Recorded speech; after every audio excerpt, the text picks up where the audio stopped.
তো গাইস 5টা বছর হয়ে গেল আমি ইউটিউবের পিছনে খাটছি। ফোনটা কিন্তু আমি ইউটিউবের ইনকাম থেকেই কিনেছি। প্রথমেই বলছি এই ভিডিও থেকে তোমরা মোটিভেট হয়ে নিজের চ্যানেল বা নিজের পেজ স্টার্ট করতে পারো।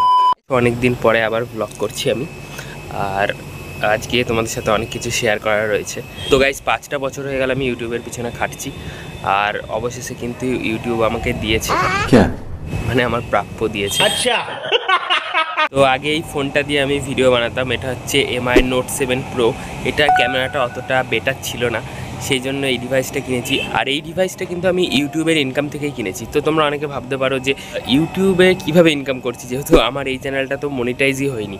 তো সেই জন্য তোমাদের বলছি, আমার কিন্তু অন্য একটা চ্যানেল আছে, আমি সাইডে স্ক্রিনশট দিয়ে দিচ্ছি। এখন আমি রিভিল করবো না, কারণ ওটা যতদিন না 1 লাখ হচ্ছে সাবস্ক্রাইবার কমপ্লিট ততদিন একটা মধ্যবিত্ত ঘরের ছেলে হলে মানে নিজের স্বপ্নগুলো পূরণ করতে গেলে কতটা পরিশ্রম করতে হয়, তার মধ্যে অনেকে ডিমোটিভেট করেছে আমায়। বাট সবথেকে বড় কথা, নিজের মনে যদি তোমার জোর থাকে, মানে নিজে যদি তুমি নিজেকে মোটিভেট করতে পারো, তাহলে এই দুনিয়ার কোনো মানুষ নেই সে তোমাকে ডিমোটিভেট করে। আমার লাইফটাও সেরকম অনেক কষ্টের মধ্যে কেটেছে, প্রত্যেকটা জিনিস আমার হাত থেকে ছুটে গেছে, তবু আমি মন কখনোই ভাঙিনি, চেষ্টা করে গেছি নতুন করে কিছু করার। আর সত্যি বলতে আজকে ভিডিও ছেড়েছি, আজকের ভিডিওতে আমার কিন্তু একটা স্ট্রাইক এসছে, সেটার জন্য আমার মন খারাপ হচ্ছে। আবার এটাও ভাবছি যে কোথার থেকে শুরু করে কোথায় এসেছি, তো সেই জন্য ভয়টা মন থেকে গাইস টোটালি চলে গেছে। চ্যানেল যদি চলেও যায়, এইটুকু নিজের উপরে ভরসা আছে যে আর একটা চ্যানেল আমি তৈরি করতে পারবো। তো সবার ফার্স্ট নিজের উপর এইটুকু ভরসার প্রয়োজন আছে।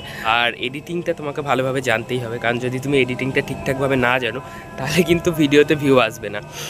আর চুল বারবার দেখতে পাচ্ছি এরকম হয়ে যাচ্ছে, কারণ আমার চুলগুলো ভাই এরকমই একটুতে এদিক ওদিক চলে যায়। আর ভিডিওটা ভালো লাগলে চ্যানেলটা সাবস্ক্রাইব করো, কারণ তোমাদের সাপোর্টটা কিন্তু সবার আগে প্রয়োজন। আর আমার ফোনের আনবক্সিংয়ের ভিডিওটা আমি তোমাদের সাথে শেয়ার করছি। তো গাইস, যেহেতু ফ্লিপকার্টের ওপেন বক্স ডেলিভারি ছিল, তাই জন্য আগেই বক্সটা ওপেন করা হয়ে গেছিলো। তাও আমি তোমাদের আরেকবার ওপেন করে দেখাচ্ছি। আর চলো এবার এই উপরের প্লাস্টিকটা খোলা যাক, আর এর সাউন্ডটা শোনো, ওফ, এটাই জাস্ট অসাম লাগে। আর আমার ফোনের যে মডেলটা সেটা হচ্ছে Vivo V50, আর এর সাথে দেওয়া হয়েছে একটা ট্রান্সপারেন্ট কভার, যেটা কিন্তু প্রত্যেকটা ফোনের সাথে দেওয়া হয়। কোয়ালিটি ওয়াইজ বলতে গেলে খুব একটা ভালো না, আবার খুব একটা খারাপও না, মানে অ্যাভারেজ বলতে পারো। এছাড়াও বক্সের মধ্যে আমরা দেখতে পাচ্ছি type A to type C একটা ডেটা কেবিল, আর তার সাথে রয়েছে সব থেকে পাওয়ারফুল 90 ওয়াটের ফ্ল্যাশ চার্জার, যেটা কিন্তু আমাদের ফোনকে খুব তাড়াতাড়ি চার্জ করে দিতে পারে। আর এখানে আমরা দেখতে পাচ্ছি একটা সিম ওপেনিং টুল। তো চলো এবার ফোনটা ওপেন করা যাক। আর দেখতে পাচ্ছ ফোন ওপেন হচ্ছে। তো চলো সমস্ত সেটিং কমপ্লিট করে নিই। তো ফোন ওপেন হওয়ার পরে কিন্তু দেখতে পাচ্ছি আমি ক্যামেরা অন করে নিয়েছি। অ্যাজ এ ক্রিয়েটার আমার কাছে কিন্তু ক্যামেরাটাই বেশি ইম্পর্টেন্ট, তাই জন্য আমি ক্যামেরাটাই ফার্স্ট ওপেন করে ছবি তুলে দেখে নিলাম কেমন ছবি আসছে। তো চলো এই ফোন দিয়ে তোলা কিছু ছবি আমি তোমাদের সাথে শেয়ার করছি, সেটা দেখে নাও, দেন আবারও কথা বলবো।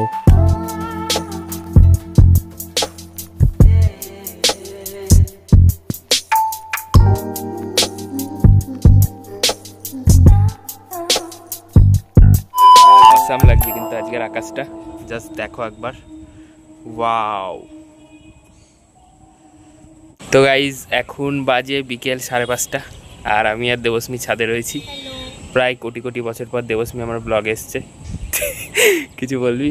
না, নো কমেন্ট গাইজ, ঠিক আছে চলো। তো গাইজ এটা হচ্ছে বিক্রম ভাইদের ঘর, চলো ঘরটা তোমাদের ঘুরে দেখ। তো ঢুকেই প্রথমে দেখতে পাচ্ছ এখানে ডাইনিং রুম রয়েছে এত বড় একটা, আর এখানে দেখতে পাচ্ছ বেসিন টেসিন বসানো হয়ে গেছে, সমস্ত কাজ কিন্তু কমপ্লিট হয়ে গেছে। এটা টয়লেট, ভিতরে গিয়ে আর দেখালাম না, আগের দিনই সমস্ত মানে কলের কাজ মাছ কমপ্লিট হয়েছে, ট্যাঙ্কি ফ্যাঙ্কি বসানো হয়েছে, এই মিরারটা বসানো হয়েছে, বেসিনটা বসানো হয়েছে, আর কমপ্লিটলি এই লুকটা দেখতে পাচ্ছ কীরকম লাগছে। চলো এবার তোমাদের রান্নাঘরটা দেখাই। তো এটা হচ্ছে রান্নাঘর, দেখতে পাচ্ছ ভিতরে এখনও গোছানো হয়নি কোনো কিছুই, এখনও অনেক কাজ বাকি আছে। আর এটা হচ্ছে ঠাকুর ঘর, আর স্পেসটা ভালোই আছে, মনে হচ্ছে খুব ছোট ছোট বাট অনেকটাই স্পেস। তো এইটা হচ্ছে ভাইয়ের ঘর, যে কাঠফাটগুলো রয়েছে, কারণ খাটফাট বানানো হবে সেই জন্য সেই কাঠ এখনও রয়েছে। আর এটা হচ্ছে আর একটা রুম, আর এই রুমটা দিয়ে বেরোলে দেখতে পাচ্ছ এখানে একটা ওয়েটিং রুম। তো এখান থেকে ঠিক এরকম ভিউটা আসে, এটা বেরোনোর জন্য এটাও একটা দরজা রয়েছে। আগে মিনি ব্লগে দেখিয়েছিলাম তোমাদের কাকাদের ঘরটা কিরকম ছিল, আর এখন ফাইনাল লুক কিন্তু এটাই। তো ভাই দেখতে পাচ্ছি খুব খুশি, এখনো রেলিং ফেলিং লাগানো হবে, সত্যি বলতে অনেক কাজ কমপ্লিট হয়নি। তো দরজা খুলতেই দেখতে পাচ্ছ সামনে আমাদের এখানে, কি আর বলবো, দেখতেই পাচ্ছ সারা জীবনে আমি জলের মধ্যে ডুবে থাকি এই পুকুরের জন্য। তো গাইজ এটাই ছিল আজকের ব্লগ, ছোটোখাটো একটা ব্লগ আর কি, যেখানে তোমাদের সাথে একটু কথা বললাম এরপর আস্তে আস্তে ব্লগ আরও অনেক আসবে এই চ্যানেলে। আসলে ব্লগ করতে পারি না, সময় হয় না সত্যি বলতে, নিজের কাজ আছে আর একটা চ্যানেল রয়েছে, কি করে সময় বার করব বুঝতে পারি না। তো আজকে ভাবলাম যে করি একটা ব্লগ, তোমাদেরকেও আপডেট দিই যে কিভাবে চলছে লাইফটা আর কি। সামনে পুজো আসছে, ভালো ভালো ব্লগ দেবো তোমাদের, তাই চ্যানেলটা সাবস্ক্রাইব করে দাও। আর টাটা, সবাই ভালো থেকো। তো এটাই ছিল আপডেট। আর তোমরা দেখছো আমার চোখের চশমাটা বারবার চেঞ্জ হয়ে যাচ্ছে, মানে একবার একটা চশমার ফ্রেম দেখতে পাচ্ছ। তো প্রথমে যেটা দেখেছিলে ওটা নষ্ট হয়ে গেছিলো বলে দ্বিতীয়টা নিয়েছিলাম, ওটা পছন্দ হয়নি বলে এবার এইটা নিয়েছি। আর আপাতত এটাই ফাইনাল, দেখা যাক কতদিন চলে না।